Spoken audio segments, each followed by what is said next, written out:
The following program may contain traces of irony, sarcasm, satire, parody, mockery, banter, caricature, and nuts. The opinions expressed are almost certainly not shared by self-appointed officious dictatorial wowsers. If you are dangerously irony deficient or allergic to mockery of the self-important and corrupt, then get a life. That's right, ladies and gentlemen. It's time to get a life, or at least to stand up for all life here on our Mother Earth with the Environmental as Anything show. Thank you for joining me today. It's a great pleasure to have your company. And I'm looking forward to a jam-packed show full of news, interviews, and all the analysis that we could collect for you on our planetary survival. So, stay tuned. So much coming up this week's show. We're doing a feature on fire. We've got the local coordinator of the Northern Rivers Regional Fire Service, Daniel Ainsworth. He's going to be coming in to check in about our situation here in the local area with the current fires burning and the possible prospects for the future for us over this coming fire season. We've got a huge feature on the court actions which happened this Tuesday. We've got Annie Close from 2XX in Canberra. She's reported in on the Appia 5 case, which was inconclusively resolved, but had a big support action outside that court action. So a great report there from the nation's capital on the opposition to the fossil fuel industry.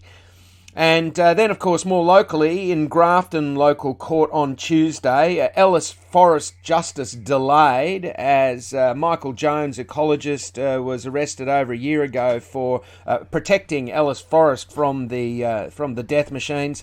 And we've got a report from outside Grafton local court there. Then later on, we've got a big feature from of the Professor Penny Sackett, former Chief Scientist of Australia. She's an expert witness before the inquiry into climate change, the net zero future bill of the ALP's putting before the Parliament now. And on Monday this week, the hearings were jam-packed with experts, but Penny Sackett stood out to me. There we have Sue Higginson from the Greens chairing that committee, and a bipartisan group of MPs asking questions of Professor Sackett regarding New South Wales climate targets. A fascinating presentation there.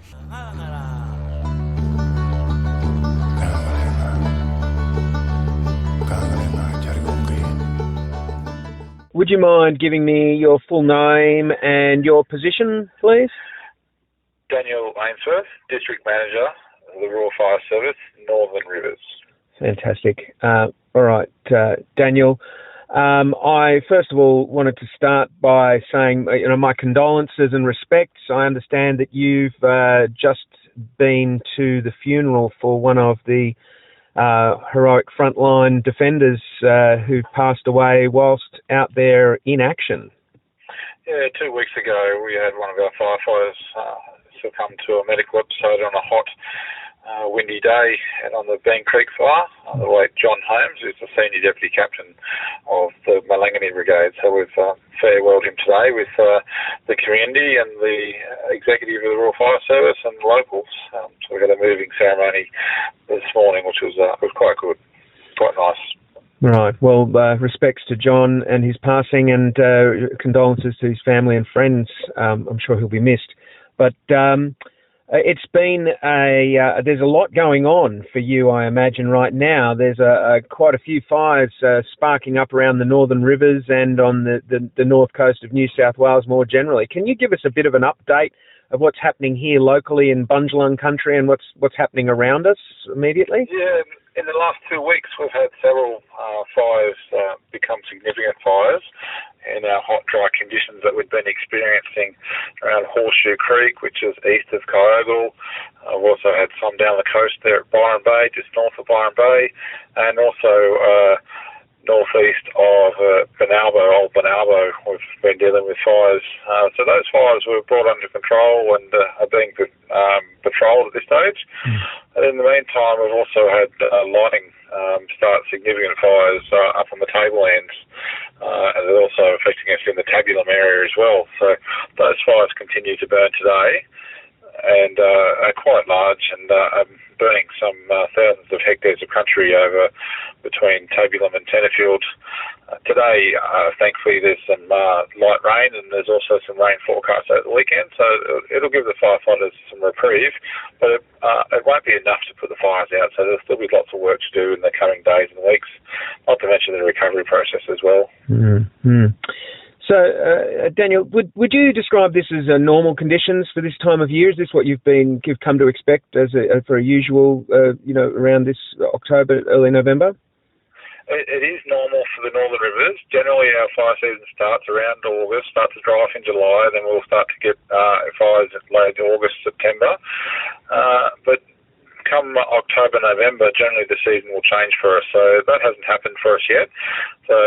And also the last 2 years we've had wet weather since those horrible floods and previous rain events as well. So it's not something that we've experienced for a couple of years, and it's also a bit longer than what we normally get as well. Mm-hmm. And those rain events, I've heard people saying that, and I've observed myself out there in the forests and the places around, it certainly built up a load of fuel in the understory of the forests, hasn't it? It has. So the difference between now and our previous significant fire seasons of 2019 is we were coming out of a 2 or 3 year century drought, but now we've got all this growth that's there as well. So during the drought, that growth had died off. However, now with 2 years of rain and good growing conditions, we have significant grass growth in the forest as well as the middle forest levels as well, forest fuel loads as well. So there's different fuels, and that extends the fires continue to burn, and it also has that fuel loading in the grassland as well. So fires move 3 times faster in the open grassland. So it's something that we've got to adjust to and get used to fighting grass fires as well in this area. Well, it's not just this area, of course, that's on fire. There's been Reuters is reporting that wildfires plaguing the people of California, and that 2,500 acres of forest fires have prompted evacuation orders for more than 4,000 people. And then, of course, more close to home, in Queensland, residents in 3 areas in northern Queensland were ordered to evacuate their homes as bushfires burned out of control. And, firefighters from Australia and New Zealand have been battling those blazes. Do you see this as a presage, a possible, foretelling of what might happen here if things go badly for us? Yeah, in general, that's in history that basically says if they have a busy season during their summer in the States, it generally pretenses us to have a long season as well. Our fire season will move south, so Queensland currently having these conditions until it starts getting those monsoonal conditions, bringing the moisture down. That season will be extended for Queensland, and that's going to continue for us. And then as summer comes, that season will then move south, down south towards Sydney and then through to the south coast. And there are times when we have fires as well at the same time as the south coast. So whether that season moves on from us or whether we have the season at the same time, we'll see what the end result is for us. Yes, so there's no crystal balls, obviously, but there is the possibility that we might be up for a fire season comparable to the 2019-20 Black Summer. Yeah, it's going to be interesting to see what happens. So we're not sure whether it's going to be the same as 2019 because that led up to a pretty drought, a century drought, a 1-in-100-year drought. So this season is different. So it will be significant. It's just whether it seems to be whether it's going to be similar to a lot of firefighters are describing the fire behaviour we're experiencing now, similar to what they'd experienced in 2019, which is something that's a bit surprising because we're not in drought conditions like then, but we are in this northern New South Wales is partly severely drought affected. So how the season rolls out will be interesting to follow, but it's certainly not going to be a quiet season anyway. No, people should be prepared, get themselves their fire plans active and be on alert for responding to the bureau and the meteorology the RFS and the Bureau, I should say. Have your app in place. Make sure you've got your hazards near me app ready to go, and have your alert zone set up so it goes off when something happens in your area.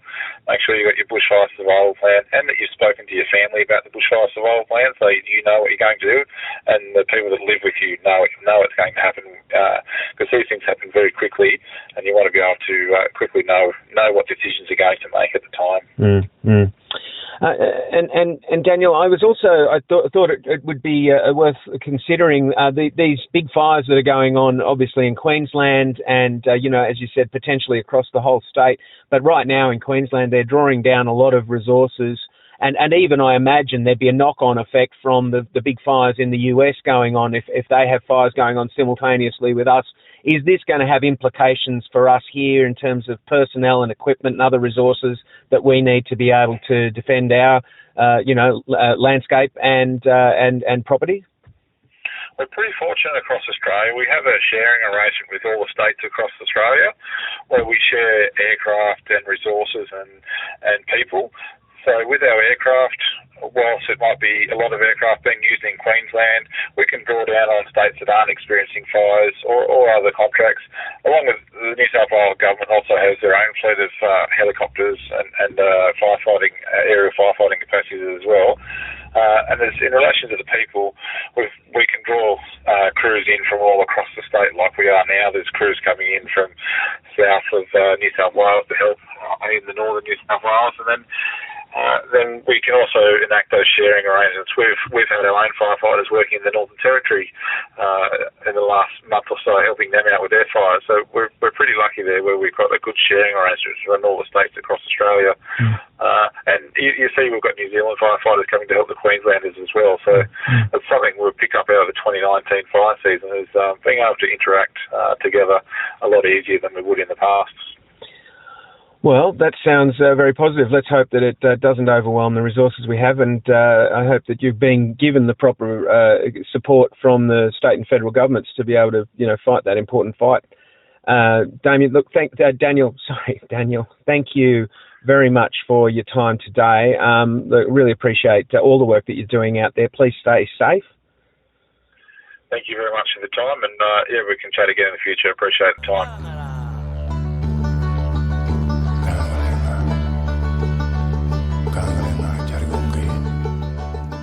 In 2019, Ellis State Forest provided a vital fire refuge for threatened species during the fires, but the Forestry Corporation New South Wales went ahead and logged these critical habitat forests in 2022, despite a concerted campaign by the community to halt the destruction, save species and report logging breaches to the EPA. The Ellis and Clouds Creek State Forests protect water flows into the Nimboida River catchment. In 2023, with El Niño drought conditions worsening, the Clarence LGA needs to protect intact forest ecosystems for water security and to maintain fire refuge for koalas, greater gliders and many other threatened species living in the Blix and Nimboida River catchments. This week, Clarence Valley Council has advised that the Clarence regional water supply is at risk of tighter water restrictions due to low flows in the Nimboida River and supply coming from the Shannon Creek Dam catchments, which have this week been impacted by fire. With ongoing logging of catchment forests by Forest Corps New South Wales approved by the EPA, the risk of extreme fire damage to our forested water catchments has increased. At the same time, at Grafton Magistrates Court, Ellis State Forest Protector and ecologist Michael Jones had his day in court put off again after numerous delays over a year of waiting. He calls on the New South Wales Labor government to end native forest logging and for the New South Wales EPA to start doing its job and act to protect our environment. Okay, so could I get your name and what you're doing here today, please? My name's Michael Jones. I'm an ecologist. Today I face court for trying to stop industrial logging in Ellis State Forest. Other ecologists and other conservationists have faced court for a similar reason. The Knitting Nanners have faced court. High school students have faced the law because they've been trying to stop logging. we are not the criminals. Forestry Corporation is the criminal organisation, and the Binns government is culpable. They promised us a Great Koala National Park and they haven't delivered. So, you were in Ellis State Forest, locked on to some of the death machines. I've seen video of you. When was that and why? What's so special about Ellis State Forest? In Ellis State Forest, it was a beautiful forest, blue gum forest, really biodiverse. There was a pocket of forest that hadn't been burnt, an area where a lot of the forests have been destroyed in the 2019-20 fires. So it was an island of biodiversity, very important. Mark Graham, the ecologist, had surveyed the area, found quite a few threatened species under the Biodiversity Conservation Act. So an incredibly important area to save, and unfortunately it was destroyed. So how long ago was that? That was last year, August. Right. Yep. So, over a year ago. Yep. And you've been waiting since then to have your day in court. That's correct. What have you been charged with? I've been charged with failing to leave when requested by officers, and also basically stopping the loggers from working. And what do you hope to have happen out of all of this? What do you think would be a just outcome to come out of the courts? I'm here because I want to highlight the fact that the EPA, Environmental Protection Authority, is not stopping Forestry Corp from destroying our native forests. They're a toothless organisation, and Forestry Corp is a serial offender. It's constantly breaking the rules and getting fined small amounts, and who pays for the fines? We do. The taxpayers pay for forestry's indiscretions. So, couldn't you have done something else about it? Why should you be breaking the law? It was the last resort. I knew the forest was going to be destroyed. There was no stop work order.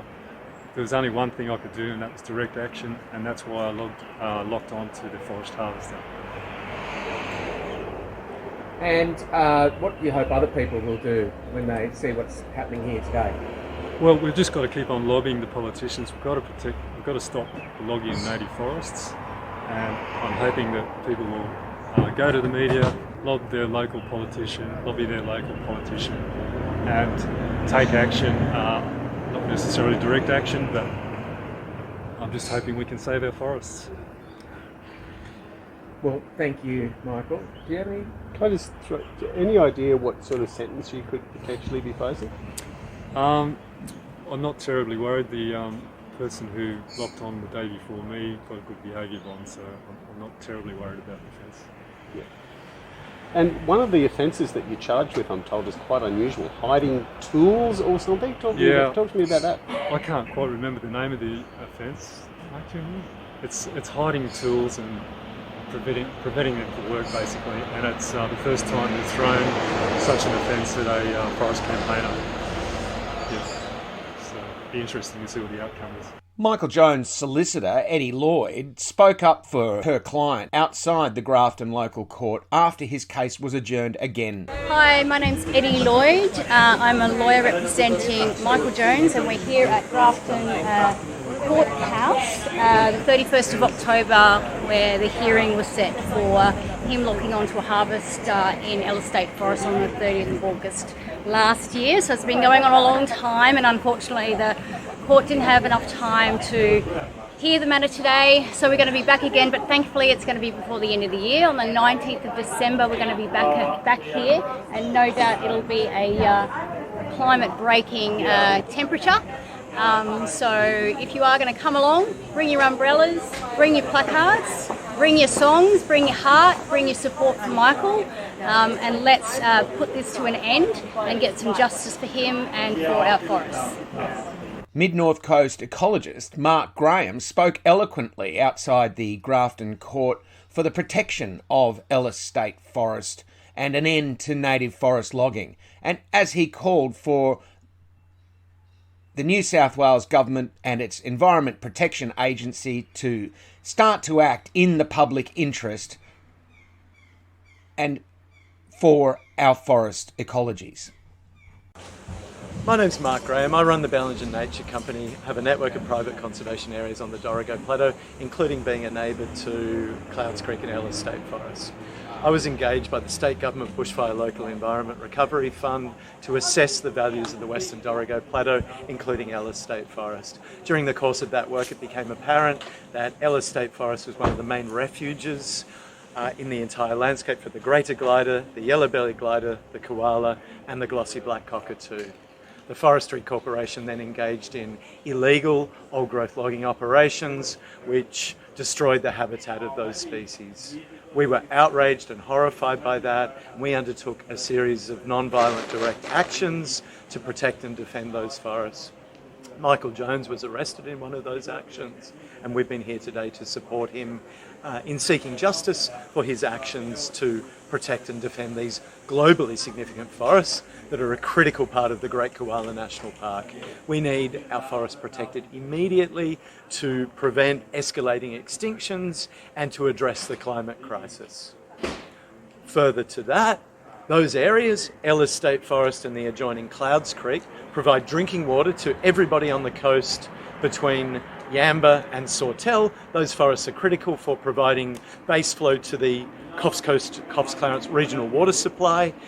The logging of these forests is directly impacting upon our water security, and earlier this year the water became so putrid from the Forestry Corporation's logging operations that the people of Grafton went on to quite high level water restrictions, and they're now on the line for water filtration infrastructure that will cost many tens of millions of dollars. So that sounds like an issue that the EPA should be taking care of. Why is it necessary for people to be arrested when it's the EPA's job to look after these issues?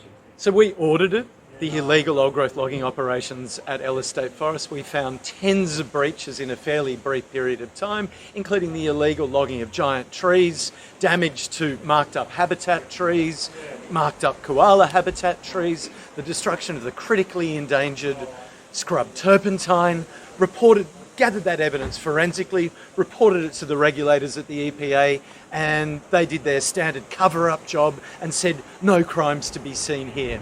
That was reported to Steve Orr, their manager of regulatory services. He sent me a letter saying that there were no crimes. We measured 151 centimetre diameter at 30 centimetres above ground height, brush box, multiple centuries old. Those dimensions were independently validated and verified by a tree health expert, an independent who wrote a report. That was given to the EPA, and they went there and measured that tree, and the best that they could get was 137 centimetres. Now, we can't see how their measurements were so different to ours, and the critical threshold is trees over 140 centimetres. We could not get a dimension below 150 centimetres. So the EPA, we'd learnt via the Auditor General's report that they don't have tape measures, for example. Did they not have their tape measures that day? What is going on, EPA? What is going on, Steve Orr? What is going on, Tony Chappell? Because every time we report breaches to you, you cover them up and say that there are no crimes, despite those breaches being forensically reported, photographed, videoed and mapped using the best possible evidence-gathering techniques. That was a report from the Grafton Magistrates Court from last Tuesday, where Forest Protector Michael Jones was again denied a just outcome, as his case was again adjourned until the 19th of December.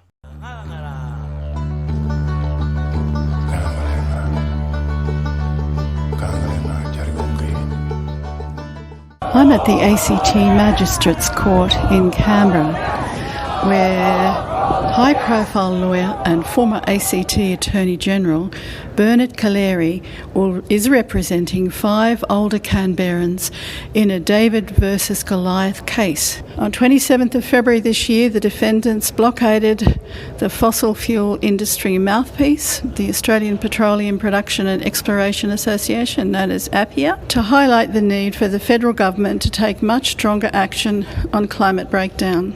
They were arrested for barricading the front doors of APPEA's headquarters in Canberra with lifeboats and dropping banners from the balcony that read, "We're drowning in fossil fuels and you can't offset a climate crisis." Mr. Kaleri is calling a long list of prominent Australians as expert witnesses. The witnesses will include Admiral Chris Barry, retired AC, former Chief of the Defence Force; Professor John Hewson, AM, former Leader of the Opposition and now a Professor at the Crawford School of Public Policy at the ANU; Professor Penny Sackett, former Chief Scientist of Australia; Professor Hilary Bambrick, Director of the National Centre for Epidemiology and Population Health at the ANU; and Ian Dunlop, former Chair of the Australian Coal Association. Defendants include grandparents, a retired nurse, an environmental scientist, and a retired child psychologist. And they're all charged with unreasonable obstruction of the Australian oil and gas industry peak body's business. There was a rally this morning in support of the defendants before the court case began. And although the defendants were instructed not to speak, there were a number of speakers. Some of you here will remember that on the 27th of February this year, 40 people gathered outside the gas lobby headquarters, and we were protesting about the fact that the gas lobby keeps pushing unsustainable gas onto our government despite the fact that we're at a point in history when we must stop, especially any new gas and coal. That day, the 27th of Feb, was the anniversary of the Lismore floods. And as we stood there outside that building and we thought about the fact that those floods went 14.2 metres in Lismore, higher than ever recorded before, and when you looked up that building and tried to guess where 14.2 metres was, it was about level 4. So imagining that great big building with flood water up to its 4th level was pretty shocking. Those who are facing court today are all parents, 5 of them. Some of them are also grandparents, and they have done this action because they have all spent at least a decade writing letters, talking to politicians, writing submissions, writing letters to the editor, standing up beside the road with banners, doing every conceivable thing they could think of to try and have an impact to get our government and our business community to understand it's time to step away from fossil fuels. They finally reached the point of saying we have to do something more extreme to be noticed, and they blocked the front doors of the gas lobby building. It was very brave, and they knew they would be arrested. They knew they would be facing court. This was not an action done without a great deal of thought and consideration, and they were prepared to face the consequences because they care about their kids and their grandkids. Emma Davidson, one of our wonderful MLAs in the ACT, aren't we lucky to have these fantastic politicians who actually understand the climate crisis? So Emma, please come and...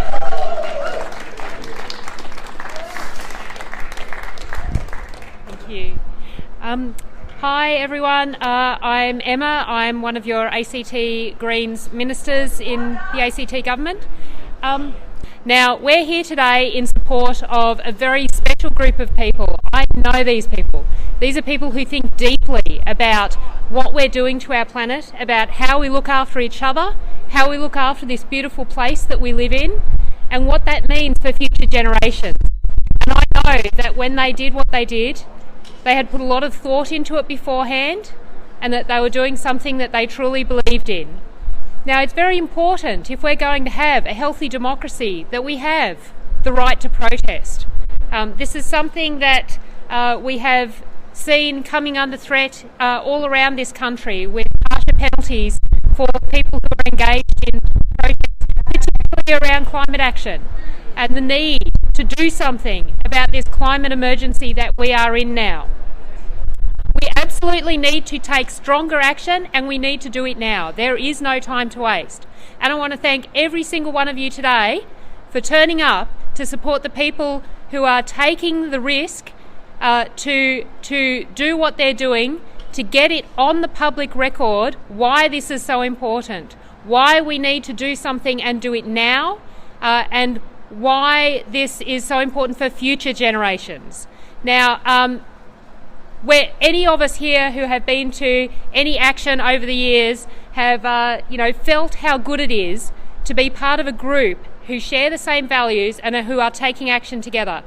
When our planet is under attack, what do? Stand up, fight back. When our planet is under attack, what do? Stand up, fight back. Thank you. Thank you so much, Emma. Let's give a big cheer for Emma. Hooray! Now, our next speaker is another local climate activist, Anne Gunn, and she's going to talk to us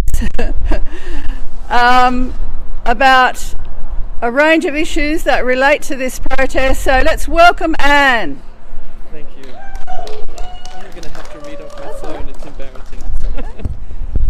Thank you everybody for coming along to support our friends Nick, Kate, Catherine, Anna and John, who will be in front of the magistrate this morning on a charge of unreasonable obstruction. They face the possibility of stiff fines if convicted for their non-violent protest on our behalf. We know about the court case.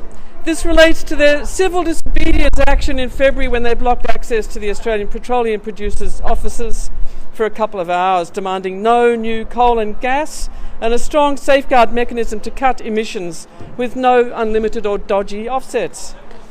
They also drew, as Annie has said, attention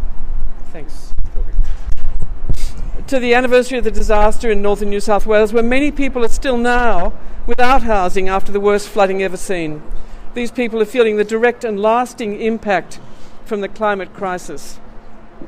You might think, as I do, that the protest was a very reasonable thing to do, in fact, a necessary thing to do. Civil disobedience is exhausting. It takes courage and fortitude. Thank you. It comes out of a resolute sense of solidarity with the rest of us and with the natural world, something entirely absent among the members of APPIA. So we thank our friends for this. Now more than ever, we are relying on people who will stand up against powerful and greedy organisations and the governments who protect them. I don't need to tell anybody here about the climate emergency, which makes it necessary to engage in civil disobedience. We don't know how many tipping points we have already passed. My list of what keeps me awake at night includes most recently these items. Europe and North America have had their dreadful summers with unprecedented flood and fires. We wait to find out how bad this summer will be for us in Australia. I was shocked by an Antarctic Division scientist report that emperor penguins may be unable to survive much longer the warming seas and melting polar ice. And we are starting to learn to what extent scientists have been prevented from reporting their findings on climate-induced deterioration of the environment. The ABC has a recent article on the culture of suppression of ecologists and climate scientists at the Antarctic Division and the CSIRO and Bureau of Meteorology. It was Ross Garno, I think, who suggested that there is so much prevaricating, even in supposedly reputable reports, that it might be best to just take the most alarming and even outlying figures. They will probably turn out to be right. Last, we're seeing copycat legislation brought in across the country to restrict the rights of citizens to protest and to make legal penalties much scarier. The West Australian Police are riding high on this and appear to have got the ABC to provide them with the footage from their Disrupt Burrup Hub TV program. This is a serious scaling up of government reaction and a really worrying attack on freedom. It's a bad day for the ABC. So this court case shines a light on the destructive role of APPIA and its gas-producing members, who appear to have captured our government and who are wantonly pushing us further towards climate breakdown. The magistrate today will make a judgment, but we know who the climate criminals are. Thanks, Anne. Thank you, Anne.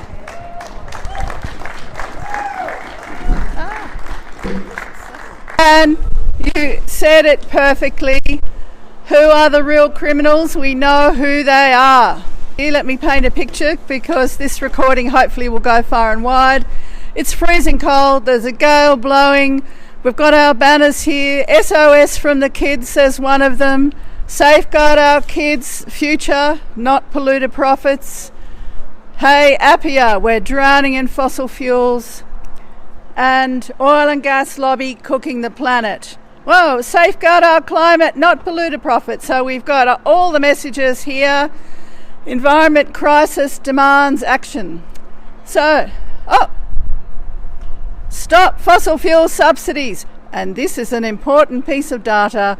$22,000 per minute of our taxes going to prop up this dirty industry that is damaging the planet and threatening everyone's lives. Since the action on the 27th of February, Appia has changed its name and moved location.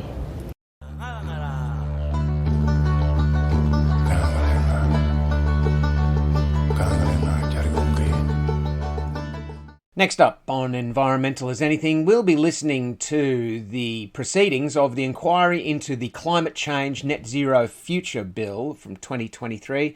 That is last Monday, the 30th of October in Parliament House, Sydney. This inquiry was chaired by Sue Higginson from the Greens, and its deputy chair was John Ruddock of the Liberal Democratic Party. You'll hear John start off the questions for the first witness that we'll be hearing.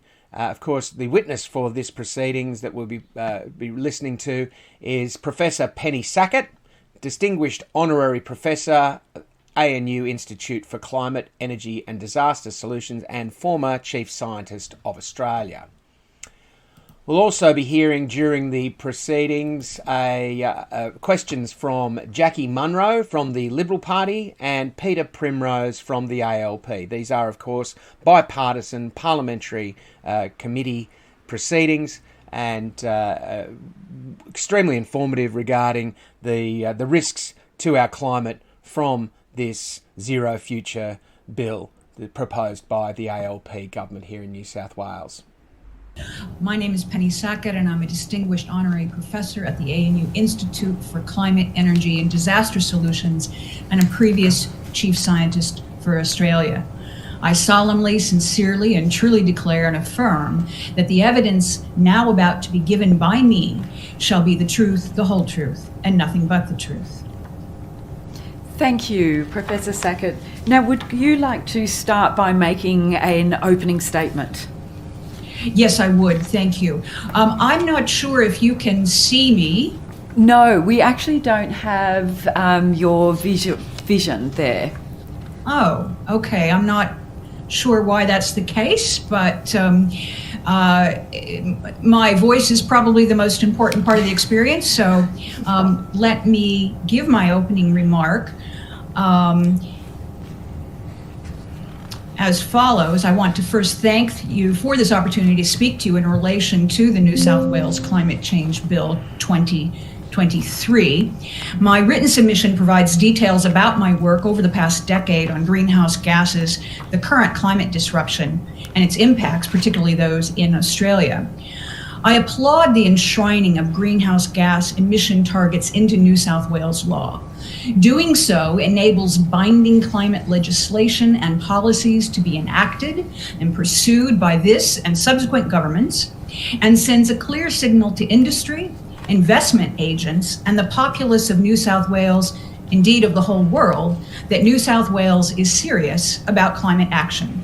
I also commend the establishment of the independent new Net Zero Commission, the breadth of its remit, which includes the ability to provide reports, information, advice, and recommendations on its own initiative, and the public nature of its reports, and the response to those reports by the government. I also note the positive indication that the Commission will be able to advise on emission budgets and interim targets for New South Wales. However, the bill could be strengthened in a number of ways.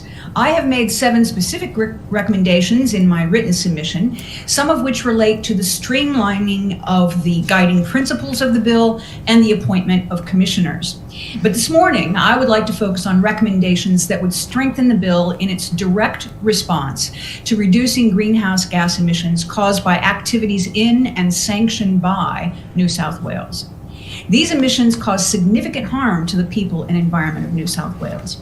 Furthermore, they do so against the background of a climate crisis that threatens to push the Earth system beyond several essentially irreversible tipping points, potentially as soon as a decade from now, when global heating will surpass 1.5 degrees Celsius compared to pre-industrial times on our current trajectory. The consequences of crossing such tipping points would be catastrophic and remove much of our ability to slow the acceleration of further heating. And given this, I recommend that the 2030 emissions reduction target be increased from the current 50% reduction on 2005 levels, that the net zero emission target be brought forward in time from the current 2050, that New South Wales' commitment to a 70% reduction target by 2035 be enshrined in this bill, that one clause of the bill be removed, that being clause 9.3 of the bill, which restricts regulations from setting an interim target to reduce net greenhouse gas emissions before 2050.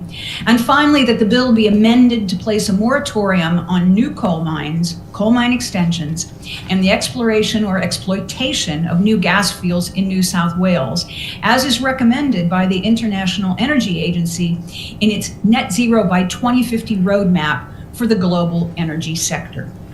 I'm happy to take questions from the committee on these points and to expand upon the magnitude and the urgency of the climate crisis in Australia, including in New South Wales. Thank you. Thank you very much, Professor. The committee will have a few questions and we'll just circle around the members.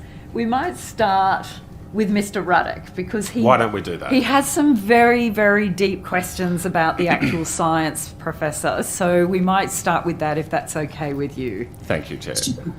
Professor Sackett, so you did just say that you think that if we don't make drastic changes in the next 10 years, that the damage will be irreversible. So this is an apocalyptic forecast. Do you agree it will be fabulous if you are wrong?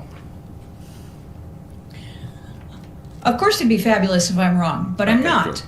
Okay. My opinion is based on not just my own work, but the work of thousands and thousands of scientists around the world. It is considered and concluded scientific opinion that climate change is on a very, very dangerous track. We don't know precisely where these tipping points may lie in temperature, but the best scientific evidence is that many of them lie between 1.5 and 2 degrees of warming. It is also considered and concluded scientific opinion that we will reach 1.5 degrees in fact, probably sooner than was actually thought a decade ago. It's now thought that warming, baseline warming temperature globally will be met by 2035 or sooner. Well, other people have given these 10-year forecasts. Al Gore did it in 2007 and it didn't come true. Now, the Earth's had an atmosphere for 3-4 billion years. It is true that the temperature variability of the atmosphere is in constant change, and that has helped spur our evolution. Do we agree with that statement? The evolution of the atmosphere has been in constant change, but nothing of this magnitude and speed in several hundreds of thousands of years. Nothing even comparable to this rapid change that we're seeing now, which is a change that is about 1/4 of that change, but in the opposite direction, that would throw, for example, the Earth into an ice age. 1.5 degrees is not a minor change for the average temperature of the Earth. It's actually a huge change. I would think 1.2 degrees, I think that's the upper range of the estimates, but let's say you're right. 1.2 degrees in 200 years, it's quite possible that that is simply within natural variability limits. I mean, if there were no humans on this planet in the last 200 years, it's quite possible exactly the same thing would have happened, isn't it? No, it's not. Okay. We know about the natural variability going back hundreds and thousands of years. And that natural variability, long before the Industrial Revolution, was nothing like an increase of, you're right, 1.2 degrees now, but rapidly approaching 1.5. Nothing like 1.2 degrees Celsius in, frankly, most of that has occurred in the last 100 years, but I'll give you 200. Nothing even comparable. We know that because we have measured the variability for hundreds and thousands of years. So no, this is completely outside the variability in terms of its speed, and would not have happened if humans were not on the Earth and generating greenhouse gases to place them into the atmosphere. Okay, my last point is you said that many coastal areas in Australia will experience what are now considered once in 100 year extreme sea level events, at least once a year by 2000 and 2100. So we were told 30, 40 years ago that we were imminently going to be facing rising oceans. I don't think that's happened. Other people have been at this committee and claimed they have. I am pleased to see that you're saying that this is something that will happen, but are you in agreement that we have not yet seen oceans rising as was predicted? No, I don't agree with that point. Oceans have risen. The evidence is very clear on that. It's also clear, and this is rather recent science, that rate of increase in the ocean is now accelerating. That is, it's rising faster and faster. So the oceans have already risen, and they will definitely rise further. How much further lies currently under our control, partially by how much we limit greenhouse gases. Okay, well, how much have oceans risen in the last 100 years? I'm talking now about an average, and I would like to take this on notice if I could, so I can get you, a precise answer. Thank you. So, if you'd allow me, I'd like to take that on notice, and I will return that answer very quickly to the committee. I mean, it might have gone up. It might have gone up a centimetre or two, but it's not having any impact. I mean, people demand for real estate on coastal properties continues to soar. So, I don't think it's actually having any real world impact. I mean, a 1 or 2 centimetre rise is going to be negligible for all communities. It is more than that, and I would disagree that it's not having an impact. There are many companies, for example, that are already working, quite worried about the infrastructure that they have built next to coast. There are already airports considering how this might affect their runways and so forth. So I would not agree that it has not had any impact. I'm not a real estate specialist, I admit. Thank you, Professor. We're very grateful that you would take that on notice for Mr. Ruddock. Thank you. Professor, could I just ask you, could you please explain some of the consequences that you can foresee through your expert lens on agriculture, water, the communities and the environment if we are actually, if our target is net zero by 2050? Okay, so before I do that, I want to talk just a little bit about what net zero by 2050 means and what it doesn't mean. What's actually important for what the leveling point of global heating eventually will be is not so much when we reach net zero, although that is an important factor, but the most important factor is how much carbon we put into the air and methane, those two particularly, into the air before we reach 2050. So what I'm trying to say is that there are many different ways to get to zero by 2050. Some of them put a lot of greenhouse gases into the air and some of them put less. And so one of the reasons why it is very important to set near-term, like 2030 targets, and interim targets, like 2035 and after, is to make sure that that trajectory is a trajectory that does not place so much greenhouse gas into the atmosphere that, in fact, although we might reach net zero by 2050, we have completely blown our chances, for example, of having an Earth that has warmed by less than 2 degrees.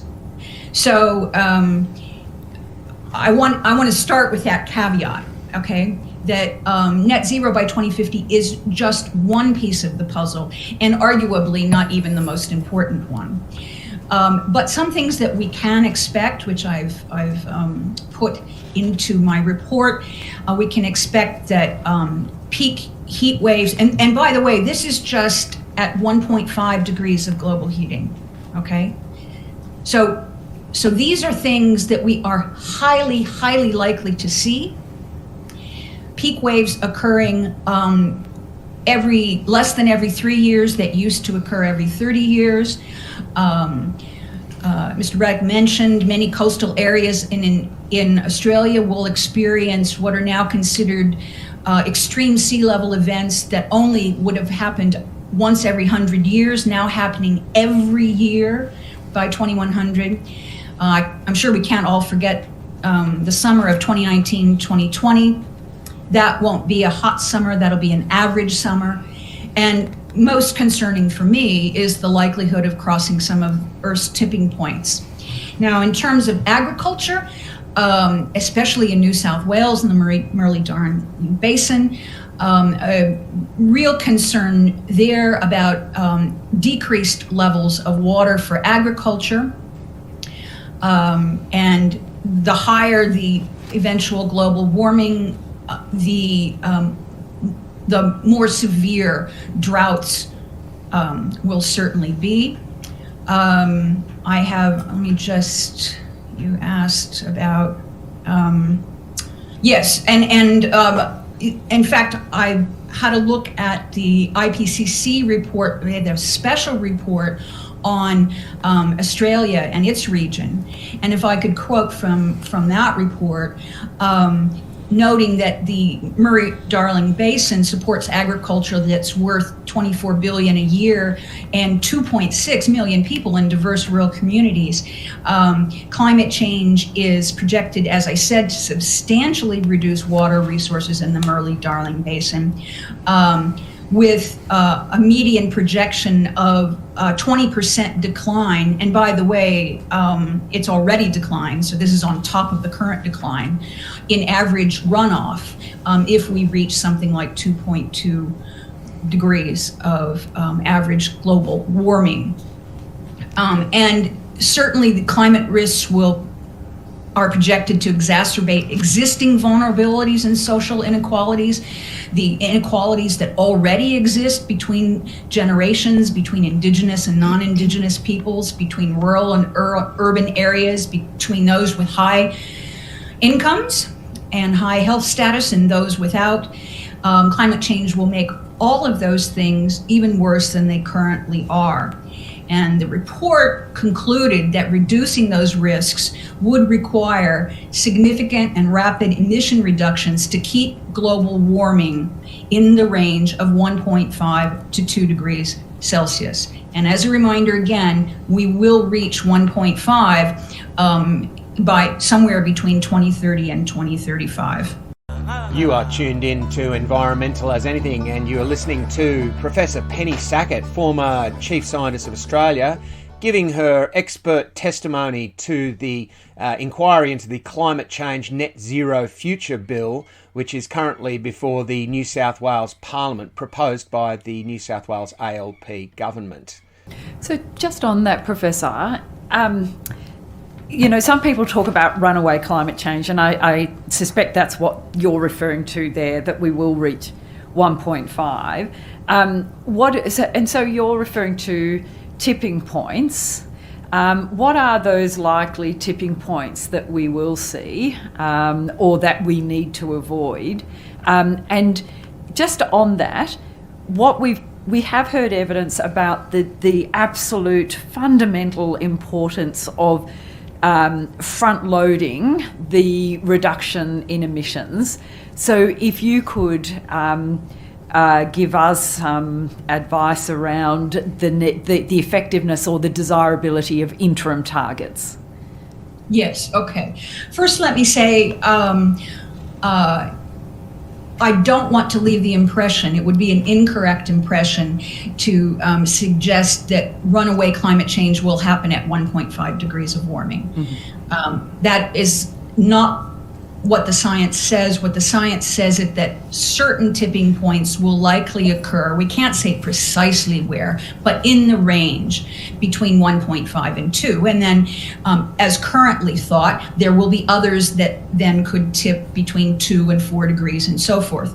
Having said that, what we are now seeing that we didn't see even just 10 years ago is that some of these tipping points are already starting to move. That is to say, the Earth system, and I'll talk about which ones, Earth systems that are beginning to become altered in a direction that is leading them toward their tipping points, even ones that we thought would not actually cross tipping points until much higher temperatures. And so what are some of these? Well, I refer in my written submission to a summary paper by Armstrong McKay et al. And in that paper, they talk about the tipping elements that are likely to tip somewhere below 2 degrees of warming. And those include abrupt permafrost thaw in northern forests. Now, why is that important? Because that permafrost thaw will release methane that has been sequestered for thousands and thousands of years, natural, methane for sure, into the atmosphere, and that will accelerate global warming. It is generally concluded that low latitude coral reefs will simply be destroyed at 2 degrees of warming, and perhaps less than that. The Greenland ice sheet is predicted to collapse. Why is that important? Because that will rapidly accelerate, irreversibly, and rapidly accelerate sea level rise. So those are just, and I could say the same for the West Antarctic ice sheet here in the Southern Hemisphere as well. So those are some of the ones that we are most concerned about urgently. That is to say that our on current knowledge are likely to tip somewhere between 1.5 and 2 degrees. And that brings me to interim targets. What we want to do is to prevent all of this from happening, and that means that we want to hold global warming as close to 1.5 as we can. And the longer we delay strong targets, the more greenhouse gas will enter the atmosphere and therefore create a rise in global temperatures beyond 1.5 and put higher risk on the tipping elements that I've already described, as well as increasing the risk for things that I haven't mentioned, like complete dieback of the Amazon rainforest, for example. So I guess some people would say, go fast, go hard, make all the reduction that you can as soon as possible, because that's what gives humans and all the life on Earth the best chance to avoid these irreversible tipping points. Can I come in? Of course, Mr. Primrose. If I may, thank you. Peter Primrose, Professor. Can I just ask a question? I look through the bill, and 14.2E talks about emission budgets for New South Wales, and the fact that the Commission may provide advice and make recommendations to the Minister about, and then one are emission budgets for New South Wales. Can you just tell us what emission budgets are and how important they are? Yes, so my interpretation of that would be to say that means greenhouse gas emissions. And the word budget is used scientifically here So it's not a dollar amount. It's called a budget because if we think of emitting greenhouse gases into the air as sort of spending those gases, then there's a certain amount of greenhouse gas that we can spend before we reach a certain level of global warming. And so the more you spend, the higher the warming. Okay, you might have heard the word carbon budget. But this is basically the same concept as carbon budget, although the word emissions budget then also allows for budgets to be placed on other greenhouse gases, of which methane is very definitely an important one, because on 20-year timescales, it has more than 80 times the effect, ton per ton, that CO2 does. And given that we're talking about the possibility of crossing some of these tipping points in the next 10 to 15 years, what methane does on a 20-year timescale is very, very important. Okay, thank you. Just on that, Jackie Munro here. Thank you so much, Professor, for your submission. I found it very helpful, and particularly that your recommendations were so clear and so clearly linked to the bill. I did want to ask on that methane question, are there countries around the world or other jurisdictions that are putting limits on methane emissions? Yes, and again, if for a more fulsome answer, I'd like to take that on notice. But I can tell you here today that it's actually been several years ago, for example, when the state of California put limits on its methane emissions, and recognizing that the state of California has a much, much larger economy and a much, much larger population. I recognize it's not a nation, but in terms of the number of people and the industries and so forth that it had to consider, every bit as complex and as Australia. Many other countries are taking a variety of actions on methane. I would have to actually take on notice how many of those actions include targets or targets in law. Australia itself has signed up to the Global Methane Pledge, but that pledge doesn't actually require any of the many countries that have signed it, quite frankly, to individually do anything, right? It is simply a commitment to try and lower methane emissions, but there is no commitment that's required of any given nation. So I think that New South Wales would be, a leader, definitely, if it made specific methane targets as well. And I'm happy to take on notice to give you a more fulsome answer to that question. Thank you very much. The second question I wanted to ask was around, I guess, the kind of reality that we're facing. You say that the targets that are currently suggested to be enshrined in law, the 50% by 2030 and 0 by 2050, that they're insufficient for consistency with holding heating as close to 1.5 degrees Celsius as possible, or with holding it to well below 2 degrees.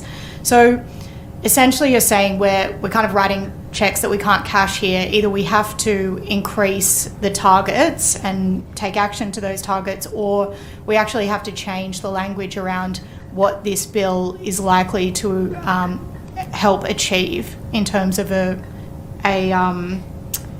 heating target. Well, I think that's an interesting way to put it.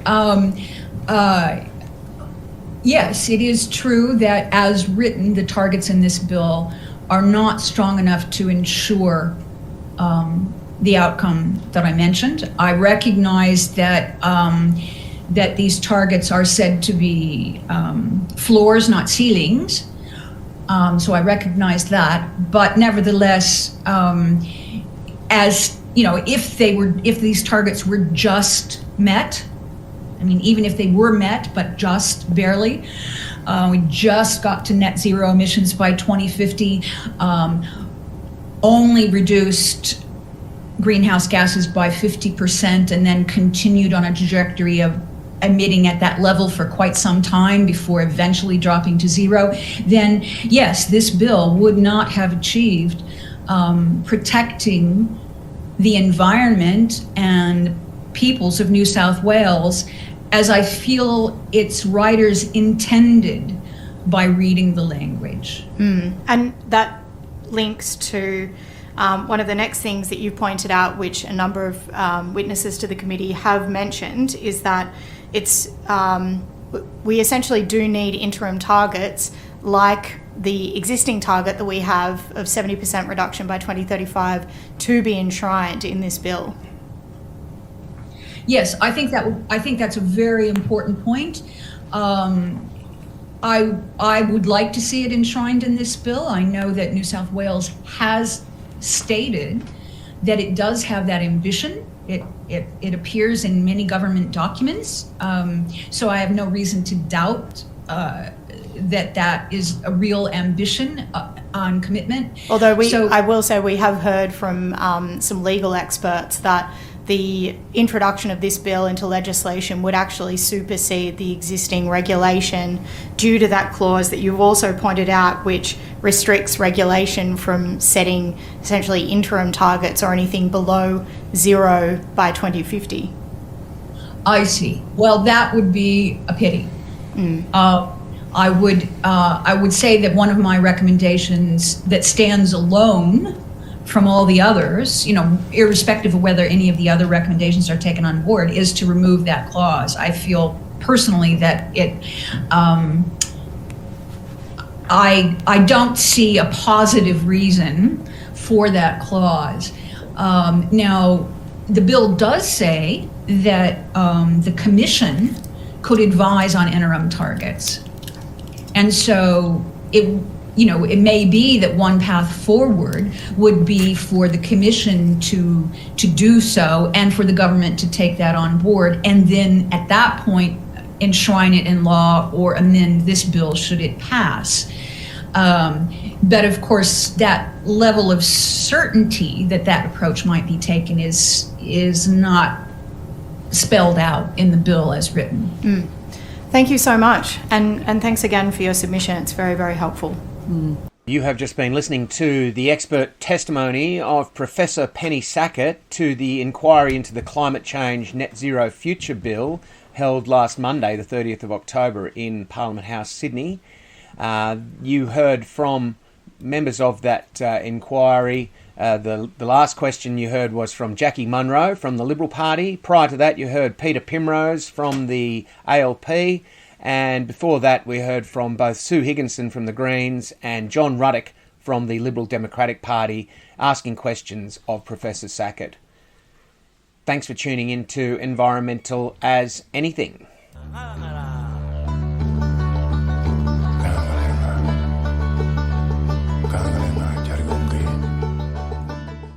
That is the end for us today here on Environmental as Anything. Please, do tune in. Check out our Facebook page and like it and share it. Check out our podcast. Go right now and look in your favourite search engine to Google or wherever it might be, and check out Environmental as Anything podcast, and you will find a range of high quality interviews there that you can not just listen to but also subscribe to and share. So please do that, and until we meet again, please be kind to yourself, be gentle with each other, and remember, we are all in this together.